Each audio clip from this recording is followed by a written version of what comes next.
If I'm going to go to a steakhouse, I want good steak because I can't even tell anything beyond good steak. And I want a great experience.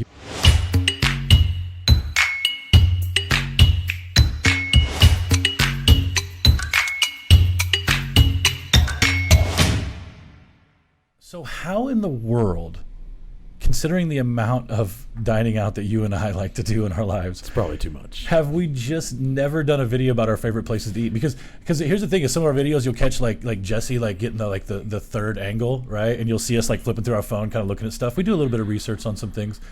We don't need to do any research on I restaurants. don't think so at all. I pulled some stuff up just because I kind of want to frame this conversation, but I don't think we need any cheat sheets here. But I will ask you this. How do you think they craft these lists? Because part of me thinks that they just find off the beaten path or really fancy places. Yeah. And that's the list. I define what a good restaurant is differently than probably what a blog is gonna try. I think they go to Zagat or they go to Yelp. Yeah. And they're like, what are the top 15 restaurants in Dallas? And then they just write. Then they go steal information from other places. They go check out their menu online, and then they're like, oh, they got this thing, right? And look, our list isn't going to be so profound that you've never heard of any of these places, right? We're not trying to we should and we will do a video about hole in the wall places. Yeah. But I just think because you and I dine out for the same reason.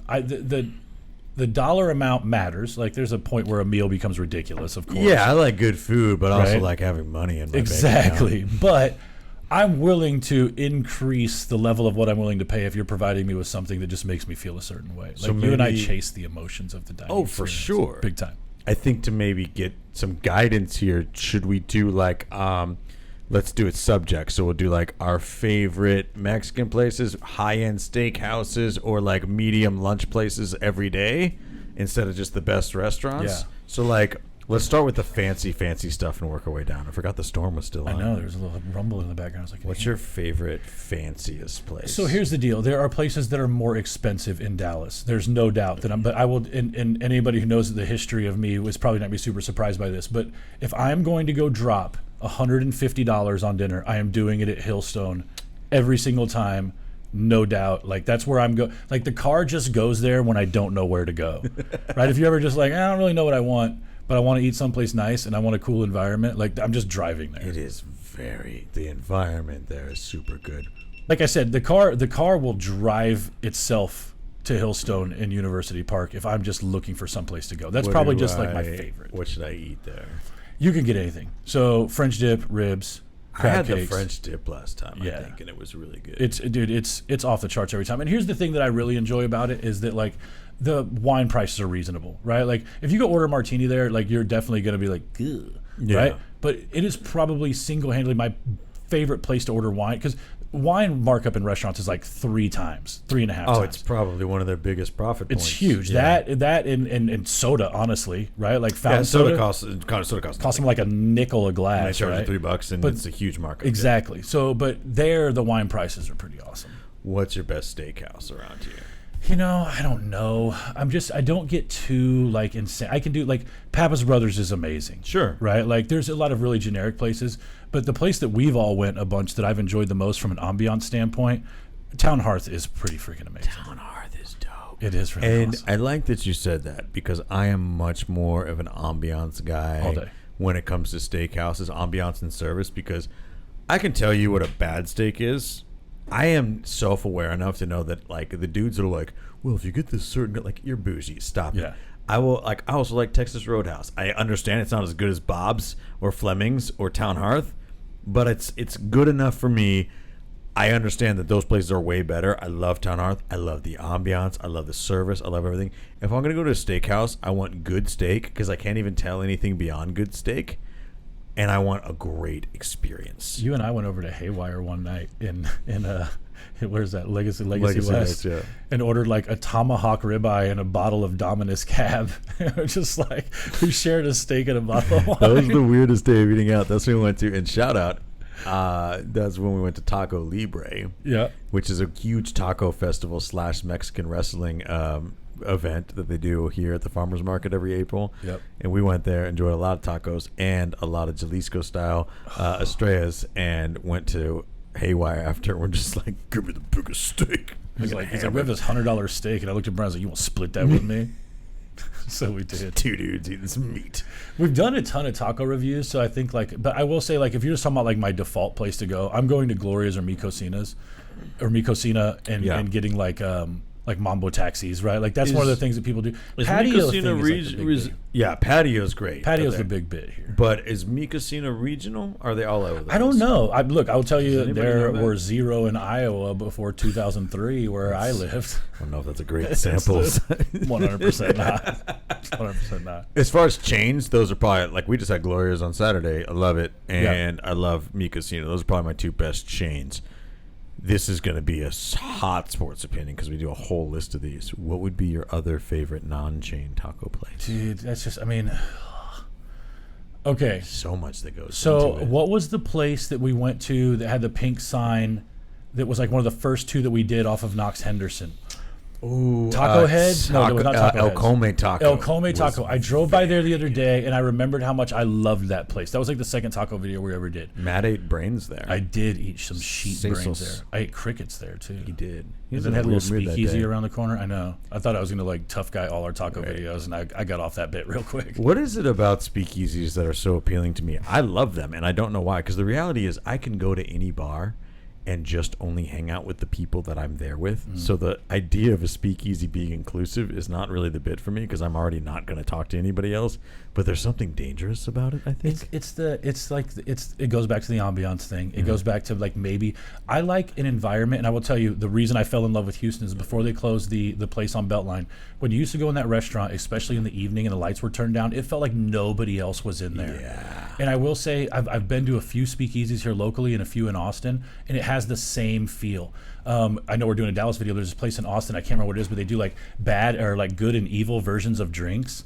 Oh, and really? So you order the good one and then you order the bad one. They make them all table side and it's all this crazy stuff. That's a cool concept. And you just walk up to the door and there's just it's just a door in a brick wall and you have no that whole bit is cool. I love places that are just doors. Yeah. I don't know why that's such a cool bit. There's so many cool places in New York like that that are really cool because they don't even need the signage. That's how you know they're good. Yeah. What about sushi?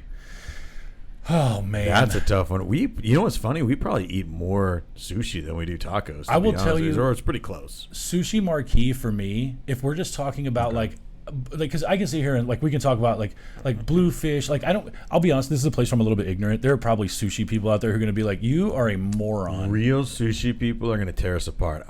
Matt and I are both. We're rolls guys. I call them confetti sushi eaters. Yeah. They like the pretty roll stuff. I don't want real maki.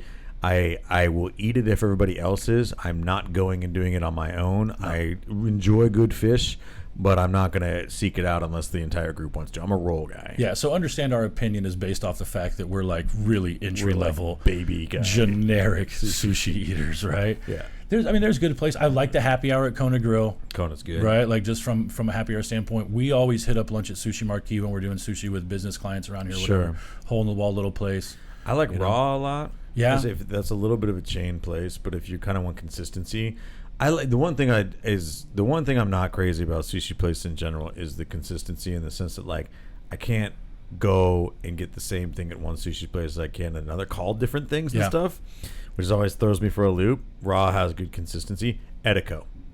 What is the place? Is that okay? You might have just said it. It's off of Wycliffe and the tollway. No, Edico's the place in Frisco we went with Nick when we got really drunk and booked a trip to Aspen. That was my birthday. That was, yeah. Edico's super good. The place off Wycliffe. The place off Wycliffe. So if you're going south on the tollway and you hop off at Wycliffe and you hang a right at the light, you can only go right or left, right? And if you go left, it'll take you over to Cedar Springs. And if you go right, there's a little place in that strip mall before you get to the top of the hill. I mean, it's literally right to the right. It starts with an O. Yeah. And I can't think of it, but that place is really great too. I've been there a couple of times with one of our lender partners, and it's really, really good as well. Dallas is surprisingly a really good place for sushi. There's just so many freaking restaurants here. So many people doing so much stuff here. Okay, last one. If we were gonna, this has got to be. So we got to do two more. Lunch really quick. I'm just gonna go get lunch and I have an hour in Dallas. I'm probably gonna go somewhere so again, we're sticking with the theme of cool, fun places. I'm probably gonna go somewhere off Knox Henderson like Okay. right there on one of those like patio porch places. I do like the Chewy's that's over there off of like Knox that's tucked Yeah. up there in Uptown. Yeah. Like that place is fun. There's a ton of stuff on Uptown depending on the time of year that you want to go out. Yeah. Look, Cafe R&D. Yes. Highland Park Village has some cool restaurants, Yeah. right? That if you're just kind of like jumping in, I've always liked the places that you can go to lunch and people kind of recognize you, right? We've got a little place down the road. It's just a little Mexican food place. Yeah. A hole in the wall. It's called Casa Mamas that the three of us go to all the time Really when we're good. just kind of like killing some time. I think part of that is like where you're at in town. I also like places that really invite you to sit at the bar. I'm a sit at the bar guy. Me too. I want to sit at the bar. So if I'm in, it's like I can go by neighborhood. I'm not going to do the whole neighborhoods, but like Deep Ellum's a great example. I love going to Easy Slider because I like tiny burgers, but also their bar is so long. It's like more capacity at the bar than it is at the table seating, and I just love sitting at the bar. So like if you give me tiny burgers and let me sit at the bar, I'm like in heaven. Yeah. Dude, that's what I love. So I'll go anywhere like that. The last one though, what's your favorite brunch spot? Breadwinners. Breadwinners, really? That's surprising coming from I them. know, and it's only because like they have That's so high rent. They have alcohol. They have tons of alcohol. They do. And I can get all the little silly things. They've got like smoked salmon bagels, and they've got chicken and waffles, and they've got like different like bacons, like jalapeno bacons, right? Okay, so there's a good trade-off there because Yeah. I agree with what you're saying because they have very good food. One of the things that I'm pretty consistently upset about at lunch is brunch is like I know how much a mimosa costs. I do love a cheap mimosa. If you're trying to charge me regular drink price for a tiny little bit of champagne and some orange juice, you're out of here. Breadwinners does do that. I do like their food a lot, though. I enjoy. Actually, Gloria's has great brunch Yeah. too. What's the? We were talking about Blue Mesa earlier. Blue Mesa. They've got like a breakfast buffet and like an all-you-can-drink It setup. just came from Blue Mesa. Brian legitimately like it said this in another video. Like there are some places locally that have like brunch or happy hour specials that are borderline irresponsible. Oh, for sure, dude. It's like when you're in college and they had nickel shot night. It was just like I don't know if this is even.